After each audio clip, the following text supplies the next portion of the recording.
पिछले क्लास में हम लोगों ने दो प्लेट्स के पैरेलल प्लेट कैपेसिटर के बीच में एनर्जी कितनी होगी इसको जाना है।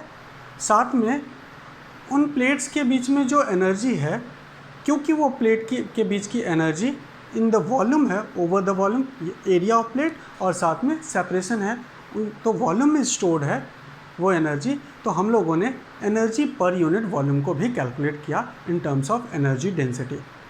आज हम ये जानेंगे कि दो पैरेलल प्लेट, एक के ऊपर हमने चार्ज दिया है जिसके कारण दूसरे के ऊपर चार्ज इंड्यूस हो रहा है, और वो चार्ज सेम मैग्नीट्यूड का इंड्यूस हो रहा है बट अपोजिट नेचर का। तो ऐसे कंडीशन पे दोनों प्लेट एक दूसरे के ऊपर एक फोर्स ऑफ इलेक्ट्रोस्टैटिक एक्सर्ट्स करेंगे। तो उसी को आज हम कैलकुलेट करेंगे कि दो पैरेलल प्लेट कैपेसिटर के प्लेट्स के बीच में फोर्स कितना लगेगा, what will be the magnitude of force. तो देखते हैं कि आज जो टॉपिक पढ़ना है वो ये है force between plate of parallel plate capacitor. तो ये मैं एक पैरेलल प्लेट कैपेसिटर का पहला प्लेट बनाता हूँ और ये मैंने दूसरा प्लेट बनाया। मान लिया जाए हमने पहले प्लेट की एरिया को ए कंसीडर कर रखा है और इन प्लेट्स के बीच का जो सेपरेशन है वो डी ले रखा है। प्लेट्स का एरिया क्या है, तो हम कहेंगे let the area of the plate is A and the separation between the फिर से मैं डायग्राम को ड्रॉ करता हूँ कि मैं 2 डायमेंशनल डायग्राम ही बनाता हूँ। कि मान लिया जाए कि हमने जो पैरेलल प्लेट कैपेसिटर बनाया है वो ये है। इसकी एरिया को मैंने क्या कंसीडर करी, इस प्लेट के एरिया को मैं ए कंसीडर कर रहा हूँ और इनके बीच का जो सेपरेशन है, area of plate is A and the separation between the plate is considered to be D.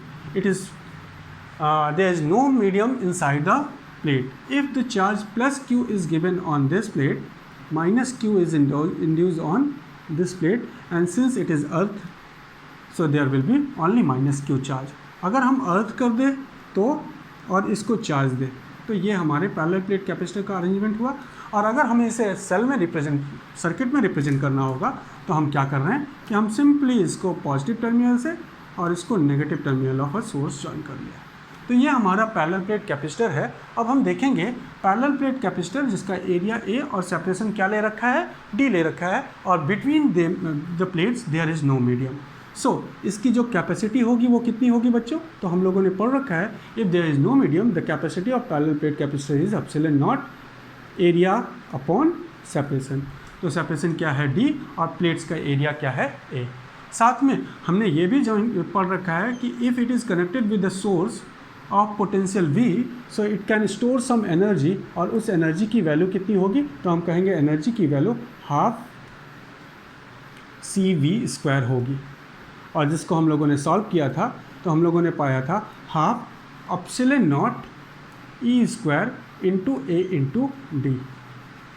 ठीक है, तो ये हम लोग कैलकुलेट किए थे एनर्जी, और ये इसकी कैपेसिटेंस है। नाउ अब देखा जाए तो इसके ऊपर कैसा चार्ज है, पॉजिटिव चार्ज, इसके ऊपर कैसा चार्ज है, नेगेटिव चार्ज। तो इन दोनों कंडीशन पे हम देखेंगे कि ऐसे कंडीशन पे इन दोनों प्लेट्स के बीच में क्या लगेगा, फोर्स। तो हम कहेंगे since there will be the charge on 2 plate and this charge are of same magnitude but opposite nature, so there will be some force and that force is attractive.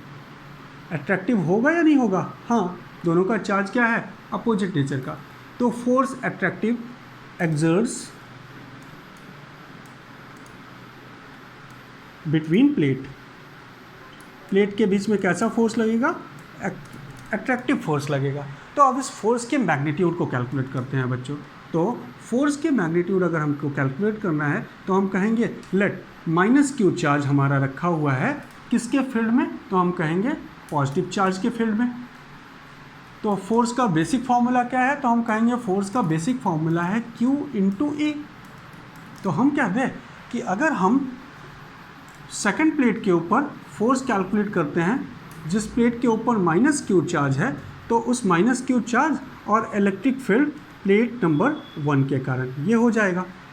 ठीक है, तो इसको हम कुछ ऐसे फ्रेम करें कि ये मैं कह रहा हूँ कि this is plate number 2 and this is plate number 1। सो अगर हम फोर्स निकालना चाहते हैं ऑन प्लेट नंबर 2 तो ये क्या हो जाएगा, तो हम कहेंगे इलेक्ट्रिक फील्ड किसकी होगी प्लेट नंबर 2 पे, इलेक्ट्रिक फील्ड होगी प्लेट नंबर 1 की, और चार्ज कौन है, तो हम कहेंगे चार्ज ऑफ प्लेट नंबर 2। ठीक है, इसी तरीके से अगर फोर्स निकाला जाए, हम कह ले फोर्स निकालना है हमें प्लेट नंबर 1 पे, तो उसके लिए हम क्या कहेंगे, चार्ज जो दिया हुआ है प्लेट नंबर 1 पे और इलेक्ट्रिक फील्ड जो होगी वो प्लेट नंबर 2 की।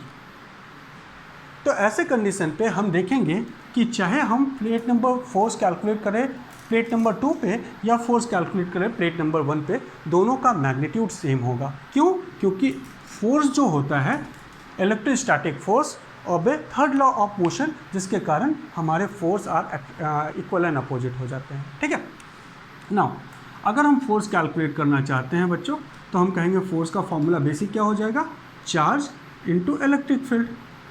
अब मान लिया जाए इस प्लेट के चार्ज को लेता हूँ मैं, and that charge is Q। ये मैं Q2 कह रहा हूँ, इसको मैं Q1 कह रहा हूँ, तो कौन सा चार्ज हो जाएगा, Q2।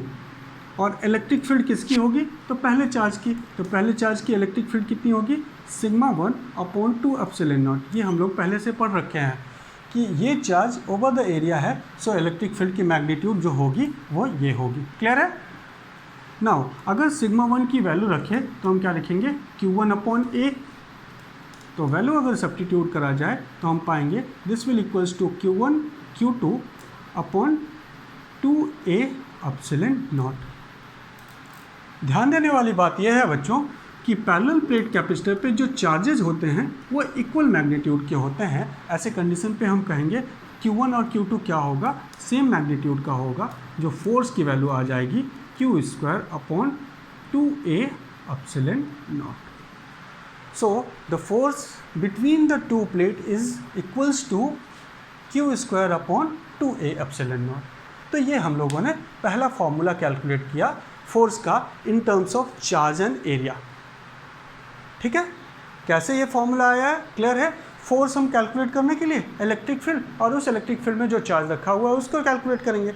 इस प्लेट के पास इस प्लेट की इलेक्ट्रिक फील्ड होगी और उस इलेक्ट्रिक फील्ड की मैग्नीट्यूड क्या लिखा है, सिग्मा/2 एप्सिलॉन नॉट। सिग्मा 1 इसलिए लिखा है क्योंकि हमने इसके ऊपर क्या लिया था, Q1 चार्ज और इसके ऊपर Q2 चार्ज, लेकिन Q1 और Q2 दोनों की मैग्नीट्यूड तो सेम होगी। ऐसे कंडीशन पे हम क्या कह लेंगे, for parallel plate capacitor Q1 is equals to क्या होता है, Q2 which is equals to Q।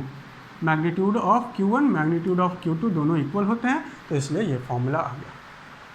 Next, अब हम दूसरा फॉर्मूला कैलकुलेट करेंगे कि क्या कोई और भी फॉर्मूला है फोर्स को कैलकुलेट करने का। तो हम कहेंगे हाँ, एक फॉर्मूला और है जिससे हम फोर्स को कैलकुलेट कर सकते हैं। ये फोर्स का फॉर्मूला कब यूज़ करेंगे बच्चों, तो हम देखिए फोर्स में हमारे पास क्या रिजल्ट मिल रहा है, Q²/2A एप्सिलॉन नॉट।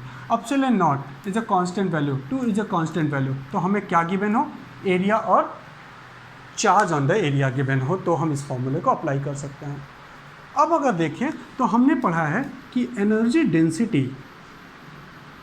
पिछले क्लास में हम लोगों ने जाना है कि energy density is equals to pressure,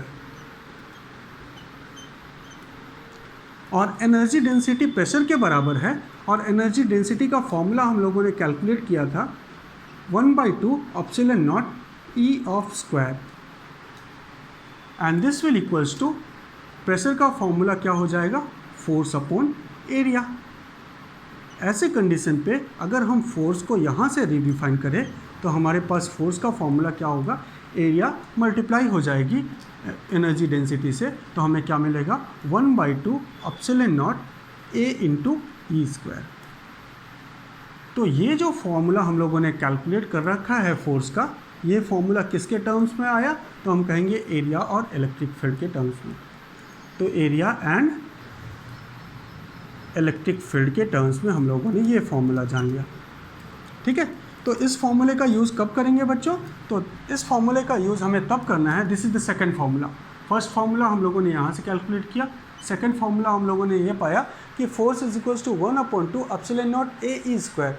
यहाँ पे ऊपर वाले फॉर्मूले में Q/A, यहाँ पे A इंटू E। तो इलेक्ट्रिक फील्ड और एरिया गिवन हो तो ये फॉर्मूला, चार्ज और एरिया गिवन हो तो ये फॉर्मूला। नाउ नेक्स्ट हम देखते हैं, if we want to calculate force in terms of potential, के टर्म्स में हम फोर्स का फॉर्मूला कैलकुलेट करना चाहते हैं, पोटेंशियल डिफरेंस V के फॉर्म में। यहाँ पे पोटेंशियल नहीं लिखेंगे, हम क्या लिखेंगे, potential difference between the plate जो गिवन है उसके टर्म्स में हम अगर कैलकुलेट करना चाहते हैं।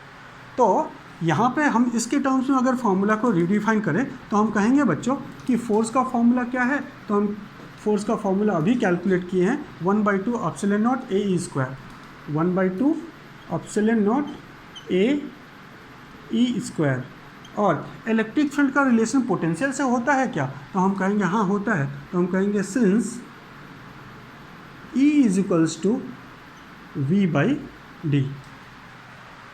ठीक है, तो ऐसे कंडीशन पे E is equals to V by D, तो E के जगह पे सब्स्टिट्यूट करा जाए तो फोर्स का फॉर्मूला क्या आ जाएगा, तो force is equals to 1/2 epsilon naught A V square upon D square.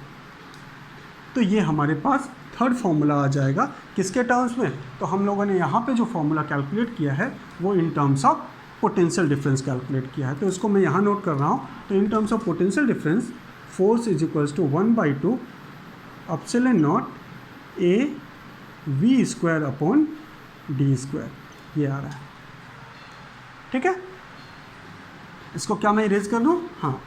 अब क्या हम और भी किसी टर्म्स में फॉर्मूले को कैलकुलेट कर सकते हैं, तो देखते हैं। हाँ, हमारे पास और एक तरीका है इन टर्म्स ऑफ कैपेसिटेंस। अगर हम कैपेसिटेंस ये सी के टर्म्स में अगर कैलकुलेट करना चाहें तो force in terms of capacitance C क्या होगा, तो देखते हैं कि क्योंकि फोर्स का फॉर्मूला ऊपर हम लोगों ने क्या पढ़ा है, फोर्स का फॉर्मूला है 1/2 epsilon naught A by D into V by D. ये लिख सकते हैं कैसे इस फॉर्मूले को, और देखा जाए तो कैपेसिटेंस इज इक्वल्स टू क्या है, epsilon naught A by D. तो epsilon naught A by D को अगर हम सब्स्टिट्यूट कर दें तो वैल्यू आ जाएगी half C V square by D. तो ये किसके टर्म्स में आ गया formula, in terms of capacitance. ठीक है, देयर आफ्टर लास्ट वन हम फॉर्मूला देखते हैं force in terms of charge and potential. दोनों के टर्म्स में हम देखते हैं जब हमारे पास पोटेंशियल डिफरेंस और चार्ज दोनों गिवन हो।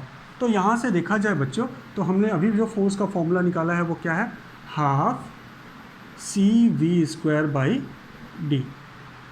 हम लोग ये जानते हैं कि C इज इक्वल्स टू क्या होता है, Q by we.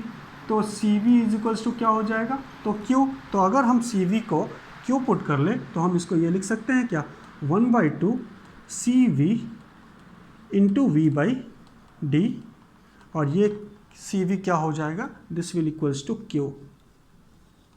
Q V by D.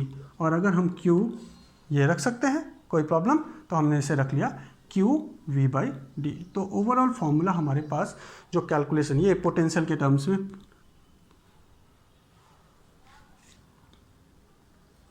Potential के टर्म्स में ये कैलकुलेट कर लिया। तो there are 4 formula for calculating force between the parallel plate. First in terms of charge and area, जो ये वैल्यू आई है। सेकंड इन टर्म्स ऑफ हम लोगों ने किसके कैलकुलेट किया, एरिया और इलेक्ट्रिक फील्ड के। Third in terms of potential half epsilon naught A V square upon D, in terms of capacitance half C V square by D, और in terms of charge and potential half Q V by D. ठीक है, तो हम देख रहे हैं कि जितनी भी वैल्यू हम लोगों ने कैलकुलेट करी है हर वैल्यूज़ में क्या आ रही है, 1/2 1/2 1/2 1/2 1/2, हर एक जगह पे हाफ की कैलकुलेशन में मल्टीप्लिकेशन है। तो हम इसको याद रखेंगे, फोर्स के डिफरेंट फॉर्मूलेज पे डिफरेंट गिवन डेटा के बेसिस पे फोर्स को कैलकुलेट किया जा सकता है। यहाँ पे हम देखें फोर्स को कैलकुलेट करना था, एरिया यहाँ पे चार्ज और एरिया गिवन हो तो इस फॉर्मूले का यूज़ कर ले। पहला फॉर्मूला हमारा क्या है फोर्स को कैलकुलेट करने का, तो हम लोगों ने पाया force between parallel plate capacitor will equals to, यहाँ पे जो फॉर्मूला आ रहा है वो Q square upon 2a epsilon naught आया है। This is formula number 1, this is formula number 2, this is formula number 3, this is formula number 4 and this is formula number 5। तो ऐसे हम लोगों ने 5 डिफरेंट फॉर्मूले कैलकुलेट कर लिए force between parallel plate capacitor को निकालने में। ठीक है, तो ये हम लोगों ने आज जाना कि कैसे हम प्लेट्स के बीच को फोर्स को कैलकुलेट करेंगे अगर डिफरेंट गिवन डेटा हो तो।